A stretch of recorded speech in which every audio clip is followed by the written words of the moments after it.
Hello friends, welcome to my blogging channel. কেমন আছো তোমরা? আমি কিন্তু খুব ভালো আছি। আমি কলকাতা গিয়ে ঘুরতে গেছিলাম, তোমরা সবাই জানো। তো কিন্তু এরকম একটা সুন্দর মুহূর্তের সাক্ষী হয়ে থাকবো এটা কখনো ভাবিনি। তো আমি শুনেছিলাম কলকাতাতে বাবুঘাটে গঙ্গা আরতি হয়, কিন্তু আমি যেটুকু জানতাম যে ওটা নাকি কয়েকদিনের জন্যই হয়, প্রতিদিন হয় বলে আমি জানতাম না। তো আমি আগে গঙ্গা আরতি দেখেছি, সেটা হরিদ্বারেও দেখেছি, আবার তোমার বেনারসেও দেখেছি। তো খুবই ভালো অভিজ্ঞতা ছিল, কিন্তু সেটা অনেক আগে দেখেছি, মানে অনেক ছোটবেলায়। যেটা হরিদ্বারে দেখেছি তখন আমি 9-10 পড়ি, আর যেটা বেনারসে দেখেছি সেটা তখন আমি কলেজে ফার্স্ট ইয়ার, তো অনেকগুলো বছর আগে। তো ভুলেও গেছিলাম, আর যতটুকু মনে আছে তাতে সুখের স্মৃতিটাই আছে। কিন্তু মৌলি আর পাপাই ওরা কখনোই গঙ্গা আরতি দেখেনি। তো হরিদ্বারেও যেই গঙ্গা বইছে, সেই গঙ্গাই কিন্তু কলকাতার উপর দিয়ে বয়ে চলেছে। আর ওখানেও যেই গঙ্গা আরতি, যে শ্রদ্ধা যে ভক্তির মধ্যে দিয়ে গঙ্গা আরতি করা হয়, সেরকমই এখানেও শ্রদ্ধা ভক্তি একদম সেম এবং পরিপূর্ণ। তো আমাদের কাছে মা গঙ্গা, পতিত পাবনী গঙ্গা, যে সমস্ত কিছু দুঃখ কষ্ট সব কিছু দূর করে দেয়, সেই মায়ের আরতি দেখতে পাবো, এটা আমার জীবনে অতীব ধরনের একটা সুন্দর মুহূর্ত আমি বলতে পারি। তো তোমরা কে কে গঙ্গা আরতি দেখেছো এবং কোথায় কোথায় দেখেছো সেটা কিন্তু আমাকে জানিও। তো বিশেষ করে মৌলি বলছে আমার জীবন সার্থক হয়ে গেল, কারণ এরকম একটা সুন্দর মুহূর্ত বা সুন্দর জায়গার আমি দেখতে পাবো আমি কখনো ভাবিনি। তো এরকমভাবে গঙ্গা আরতি দেখতে পাওয়াটা আমাদের ক্ষেত্রে সত্যি লাকিলি ছিল, বা ভাগ্য আমাদের সঙ্গ দিয়েছিল, কারণ ওদিন কিন্তু কোনো রকম বৃষ্টি হয়নি, আমি আগেও বলেছি। তো প্রিন্সেপ ঘাট থেকে ঘুরতে ঘুরতে, মানে মেনলি হাঁটতে হাঁটতে গিয়ে পৌঁছালাম বাবুঘাটের উদ্দেশ্যে বেরিয়েছিলাম। তো বাবুঘাটে গিয়ে পৌঁছালাম, যখন পৌঁছেছি তখন ঠিক 6:40 মতো বাজে। তো গিয়ে দেখলাম গঙ্গা আরতি, তো দেখে সত্যি বলছি মন ভরে গেল। তো যতটা আমি তোমাদের ইনফরমেশনের জন্য বলছি, তো বাবুঘাটে প্রতিদিনই আরতি হয়, যদি বা আমরা শনিবার দিন গেছিলাম। তো ওই যে শনিবার দিন কিন্তু মায়ের ভোগও খাওয়ানো হয়। আমরা কিন্তু খেতে পারিনি, কারণ আমাদের বাড়ি ফেরার তাড়া ছিল, ওই জন্য খাইনি। তো তোমরা কিন্তু শনিবার দেখে যেতে পারো, এবং ওই দিন কিন্তু তোমরা মায়ের ভোগ হিসেবে ভোগ পেতে পারো। তো আমি বলবো যে বিকেল থেকে তোমরা বেরিয়ে যেও। তো বিকেল থেকে গিয়ে প্রিন্সেপ ঘাট প্রথমে ঘুরে নিলে, তারপর হাঁটতে হাঁটতে চলে গেলে বাবুঘাট। বাবুঘাট গিয়ে তারপরে ওই মায়ের দর্শন করে, মায়ের আরতি দর্শন করে, এবং পুরোটাই দেখে ভোগ খেয়ে তারপর বাড়ি চলে আসতে পারো। যদি আমরা আগে থেকে জানতাম যে ভোগ খাওয়া যাবে, তো তাহলে অবশ্যই ভোগ খেয়েই আসতাম, কিন্তু আমরা আগে থেকে জানতাম না বলে আমাদের একটু কাজ ছিল, তো আমাদেরকে ফিরে চলে আসতে হচ্ছিল। কিন্তু তোমাদের উদ্দেশ্যে বলবো, আর কোনো কাজ রেখো না, অবশ্যই আরতিটা পুরোটা দর্শন করো এবং করে মায়ের ভোগ খেয়ে চলে আসো।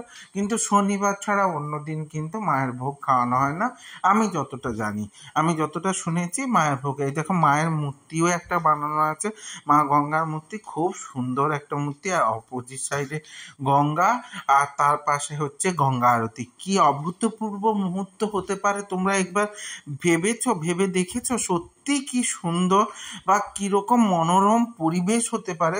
সত্যি আমি বলে প্রকাশ করতেই পারছি না যে এত সুন্দর একটা মুহূর্তের মধ্যে। এখানে দেখো ভোগ প্রসাদের হাঁড়ি রাখা আছে, মানে ডেচকি রাখা আছে, তার সঙ্গে সঙ্গে প্রসাদ দেওয়ার মতো পাতাও রাখা আছে। তো আমি ওটা একটু তোমাদের উদ্দেশ্যে দেখিয়ে দিলাম যে ওই দিন ভোগ খাওয়ানো হয়।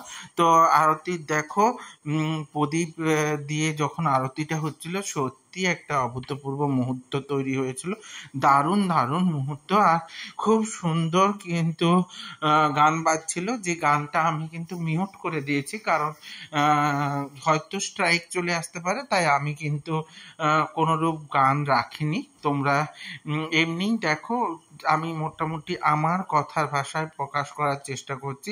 অবশ্যই তোমরা নিজের থেকে যখন চোখে দেখবে এবং ওইরকম একটা গানের পরিবেশের মধ্যে থেকে দেখবে, তখন সত্যিই একটা অভূতপূর্ব আনন্দের অনুভব হবে, আমি এটা কথা দিতে পারি তোমাদেরকে।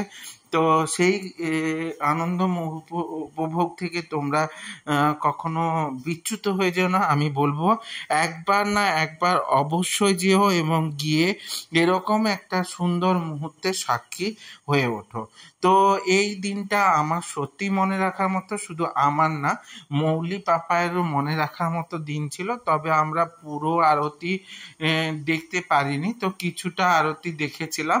তো দেখে বাড়ি, তো তারপর আমরা এবারে বেরিয়ে যেতে হবে আমাদেরকে, কারণ বেরিয়ে না গেলে আমাদের দেরি হয়ে যাবে। তো আমি তোমাদের জন্য যতটা ক্লিপ নেওয়া যায়, আমার নিজের চোখকে যতটা সার্থক করা যায়, তো সেটুকু আমি করে নেওয়ার পর যখন শঙ্কর বললো এবার ট্রেনের টাইম হয়ে যাচ্ছে দাদা, এবারে কিন্তু আমাদেরকে বেরিয়ে যেতে হবে, আমার একটু আসতে মন চাইছিল না, আমি পুরোটাই দেখে আসতে চাইছিলাম।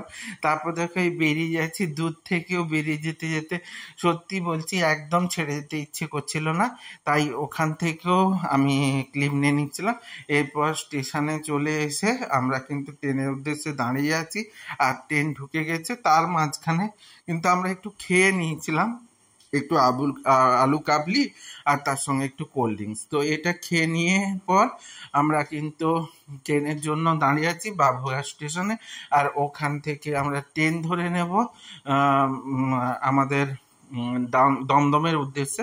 তো ট্রেন চলেও এসছে, ট্রেন কিন্তু ফাঁকা ফাঁকাই ছিল, এতটা ফাঁকা ফাঁকা থাকে না শঙ্কর বলছে। তো উঠে হলো কি, মৌলির ব্যাগ ভেতরে ঢোকান ছিল, ওটা তো খুঁজেই পাচ্ছে না বড় ব্যাগটার মধ্যে, তার মধ্যেই খুঁজে নেওয়ার চেষ্টা করছে। ও তো এই চেন ওই চেন দেখে হয়নি, তো আমি ক্লিপটা একটু দিলাম, তো ক্লিপটা একটু আগে পরে আছে, তো ম্যানেজ করে নিও। দেখো আমি আর শঙ্কর মিলে একটু চা খেয়ে নিচ্ছিলাম, আর ওরা আলু কাবলি আর কোল্ড ড্রিঙ্কস খেয়েছে। তো আমরা চা খেয়ে নিয়ে বেরিয়ে যাব। তো এটা পরের ক্লিপ, মানে আগেরই ক্লিপ ছিল, তো সেটাও আমি তোমাদের সঙ্গে একটু শেয়ার করে নিলাম। তো সে চা খেয়ে নেওয়ার পর আমাদের বাড়ির উদ্দেশ্যে এবারে ট্রেন ধরে আমরা দমদম স্টেশনে নেমে পড়েছি। তো নেমে পড়ার পর এবারে আবার খাওয়ার জন্য সবাই রেডি। এটা দমদম স্টেশন, তো দমদম স্টেশনে গিয়ে এবারে কিন্তু প্রচুর খিদে পেয়ে গেছে এবং খেতে হবে। তো আমরা মোমো খেয়ে নিচ্ছিলাম আর আইসক্রিম, মানে কুলপি আইসক্রিম। তো আমি আইসক্রিম খুব একটা পছন্দ করি না, আমার খুব একটা ভালো লাগে না, তবু ওরা খেতে চাইছিল বলে আমি খাই, কারণ সঙ্গ দিতে হবে। ওরাও আমাকে যেটা পছন্দ করি না সেটাই সঙ্গ দেয়, আর ওদেরও যেটা পছন্দ আমি সেটাতে সঙ্গ দেওয়ার চেষ্টা করি। এটাই তো দুজনের মধ্যে আন্ডারস্ট্যান্ডিং, তাই না? এই দেখো আমরা মোমো নিয়ে নিয়েছিলাম, তো ওরা মেমোর প্লেট নিয়ে দাঁড়িয়ে আছে, তখন আমরা একটু হাসি মজা করছিলাম আর সবাই মিলে একটু হাসাহাসি করছিলাম। তো কেমন লাগলো বলো ভিডিওটা তোমাদের যদি ভালো লেগে থাকে তাহলে অবশ্যই লাইক কমেন্ট শেয়ার করে দিও, আর ইউটিউব থেকে দেখলে অবশ্যই সাবস্ক্রাইব করে দিও এবং সাথে থাকা বেল আইকনটা ক্লিক করে দিতে ভুলে যেও না, কারণ না হলে আমার ভিডিওগুলো কিন্তু তোমাদের সামনে সবার প্রথমে আসবে না। আর তোমরা কিন্তু একটু কমেন্ট করে জানিও কেমন লাগছে, ভালো বা খারাপ কমেন্ট, যে কোনো কমেন্ট করতে পারো, কারণ তোমাদের কমেন্টগুলো আমার কাছে অনেক অনেক অনেক দামি। তো অবশ্যই তোমরা কমেন্ট করে দিবে, এটা আমি আশা রাখি। এরপর দেখো আমরা কুলপি খেতেও ঢুকে গেছি, আর কুলপি নিয়ে খেতে শুরু করে দেব। দেখো আমি কুলপি খাচ্ছি, আর আমি এ ধরনের করে খাইনি। তো এইভাবে সাথে থেকো, সঙ্গে থেকো, জুড়ে থেকো, ভালো থেকো, টাটা।